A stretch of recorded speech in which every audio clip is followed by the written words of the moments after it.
দক্ষ জনশক্তি হয়ে বিদেশে পাড়ি দিলে দেশে আসবে বৈদেশিক মুদ্রা, কিন্তু সেই পথে কালো ছায়া দূতাবাসগুলো। শ্রমিকদের জন্য বিএমইটির স্মার্ট সার্টিফিকেট সংগ্রহে কর্তাদের ঘুম ভাঙে শ্রমিকদের ভিসার মেয়াদ শেষ হওয়ার পর।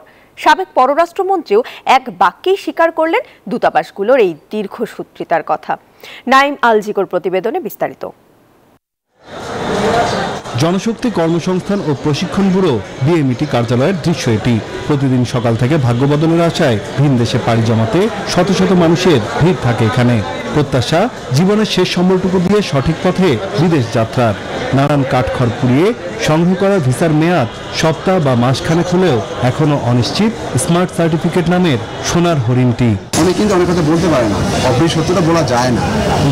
বললেই যে বাস যেটা আছে না, ডোন্ট মাইন্ড, সেটা খেতে হবে। সাফার করবো আমি, আপনি করবেন না। কিন্তু গভর্নমেন্টের নেওয়ার উদ্দেশ্য হলো উনি যাচাই করবেন আদৌ যাচাই হচ্ছে।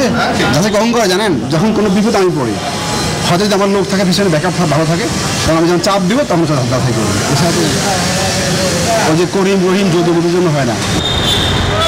একজন শ্রমিকের নাম, পেশা, কর্মস্থলের ঠিকানা সহ ব্যক্তিগত এবং পেশাভিত্তিক প্রত্যেকটি তথ্যই সংরক্ষিত থাকে এই বিএমইটি স্মার্ট সার্টিফিকেটে। বিকাশে কম খরচে ক্যাশ আউটের লিমিট বেড়ে 50,000, প্রিয় এজেন্টও 2টা। বিএমইটি সার্টিফিকেট পেতে একজন কর্মীকে বা তার সংশ্লিষ্ট এজেন্সিকে প্রথমে কোম্পানির অফার লেটার পাঠাতে হয় সেই দেশের দূতাবাসে। দূতাবাস সেই কোম্পানি ভেরিফাই করে কাগজ অ্যাটাস্টেড করে পাঠায় সংশ্লিষ্ট ব্যক্তি বা এজেন্সির কাছে। পরে সেই সত্যায়িত কাগজ বিএমইটিতে জমা দিলে মিলে কাঙ্ক্ষিত সেই স্মার্ট কার্ড বা সার্টিফিকেট। বিদেশ যেতে বিমানবন্দর থেকে প্রতিটি ধাপে প্রয়োজন হয় এটির। জনশক্তি রপ্তানিকারকরা বলছেন, সাধারণ শ্রমিকরা বিদেশ যেতে টাকা জমা দিয়ে রেখেছে বিভিন্ন এজেন্সিকে, কিন্তু সময় মতো স্মার্ট সার্টিফিকেট না পেয়ে অনেক এজেন্সি ছাড়পত্র পাচ্ছে না। ফলে বাতিল হয়ে যায় বহু কষ্টার্জিত ভিসাগুলো। সব দেশে কিন্তু ওদের ক্যাপাসিটির একটা ইস্যু থাকে, সাইডেই সময়ের মধ্যে অ্যাটাচমেন্ট করতে পারে না। আবার কোনো কোনো দেশে দেখা গেল যে ইউরোপগুলোতে দেখা গেল যে সেই দেশে আমাদের দূতাবাস নাই, তাহলে সেই অন্য দেশে অ্যাটাচমেন্ট করতে হবে, সেটা আরেকটা বিড়ম্বনা। আমরা তার জায়গাটা তাদেরকে বলি যে তুমি এই জায়গাটা আমাকে শুধু আন্ডারটেকিং করবে, যে দিস ইজ মাই ফরম্যাট। এই অ্যাপ্রুভাল ওয়ান্স একবার দেওয়ার পরে এই লোকের যদি কোনো প্রবলেম হয় 100% you will be responsible. RMMRU বলছে, শ্রমিকদের সর্বস্ব দিয়ে সম্পূর্ণ অর্থ পরিশোধের পর এমন বিড়ম্বনা মেনে নেওয়া যায় না।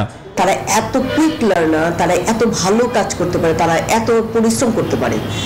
একটা ওয়ার্কারের এত 3টা গুণ নিয়ে যারা ওখানে গেল, তাদেরকে ভালনারেবল অবস্থায় ব্যাক করতে হবে কেন? তার মানে আমার সিস্টেমটাকে ঢেলে সাজানো ছাড়া কোনো উপায় নেই। প্রবাসী কল্যাণ ও বৈদেশিক কর্মসংস্থান মন্ত্রণালয় বলছে, যেসব কোম্পানির বিরুদ্ধে অভিযোগ রয়েছে সেসব কোম্পানির অফার লেটারের বিপরীতে দেয়া হচ্ছে না বিএমইটি কার্ড।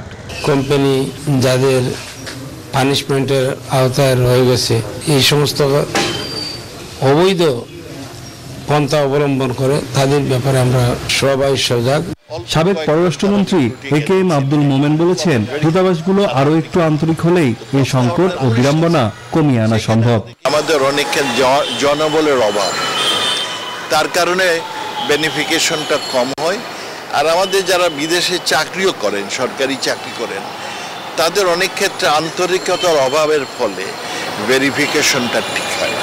রাজনৈতিক কূটনীতি থেকে বেরিয়ে সরকার প্রধান যখন বারবারই তাগিদ দিচ্ছেন বাণিজ্যিক কূটনীতির, তখন জনশক্তি রপ্তানির প্রতি দূতাবাসগুলোর কর্মকর্তাদের আরও আন্তরিকতা প্রত্যাশা সংশ্লিষ্টদের। নাইম আলজিকো, নিউজ 24, ঢাকা।